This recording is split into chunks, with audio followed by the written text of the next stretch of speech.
On voit depuis de nombreux mois se multiplier les actions coup de poing d'activistes pour la planète, à travers l'Europe.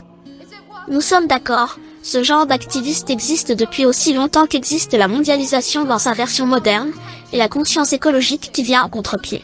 Mais voilà, il ne s'agit pas ici de proposer une rétrospective des actions écologistes à travers l'histoire, mais de faire un état des lieux de l'actu. Leur méthode, se coller partout et balancer de la soupe ou de la sauce tomate. Leur objectif, faire le buzz afin de faire parler de leur cause. Problème, la plupart des gens sont au pire choqués, au mieux indifférents. En effet, ces militants font parler d'eux pendant quelques semaines, mais si j'allais me balader à poil dans la rue en chantant la lambada, un saucisson bâton de berger foncé dans le cul,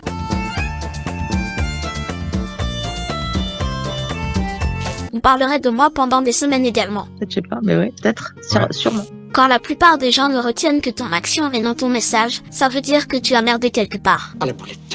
D'ailleurs, quand même Yannick Jadot se désolidarise d'une action dite écologique, il y a de quoi se poser quelques questions. Pour qu'une action militante fonctionne, il faut qu'elle ait un impact puissant et pour cela, il faut qu'elle trouve sa cible. Or ici, il vise à côté.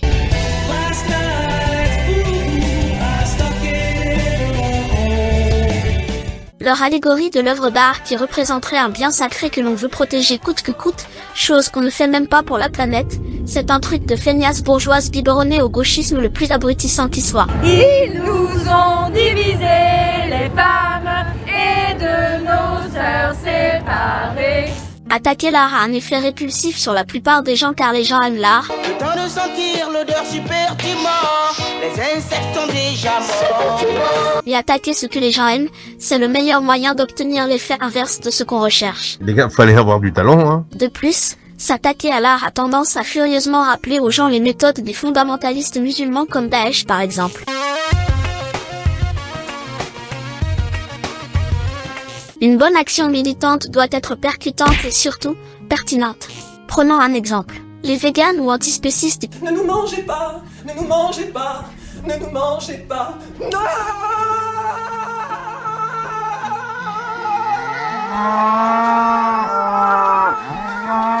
Qui s'introduisent dans des élevages ou des abattoirs dans le but d'y ramener des images de mauvais traitements infligés aux animaux, ça, c'est pertinent car ça ne laisse personne indifférent. Pour ne pas faire sauter ma chaîne mais surtout parce que je n'ai pas envie d'aller mettre mon nez dans ces choses-là, je n'illustrerai pas ce dernier propos mais j'imagine que vous savez de quel genre d'image je parle. Si tu vomis, vomis là-dedans. Ou encore Greenpeace qui se lance à l'assaut de chalutiers ou qui balance des blocs de pierre en haute mer pour empêcher le dragage des fonds marins à l'aide de filets géants. Là encore, ça, c'est du militantisme qui a de la gueule et qui a du sens. Se coller les mains ou la tronche à des vitres de protection de chefs-d'œuvre artistiques. C'est de la merde. Se coller la main au bitume et casser les couilles à François Pichon qui voudrait juste pouvoir aller travailler. C'est de la merde. Asperger la devanture vitrée d'un concessionnaire Ferrari. C'est de la merde. Ça ne fait réfléchir personne, ça ridiculise l'auteur du vandalisme et ça casse les couilles. Voilà tout ce qu'ils auront obtenu.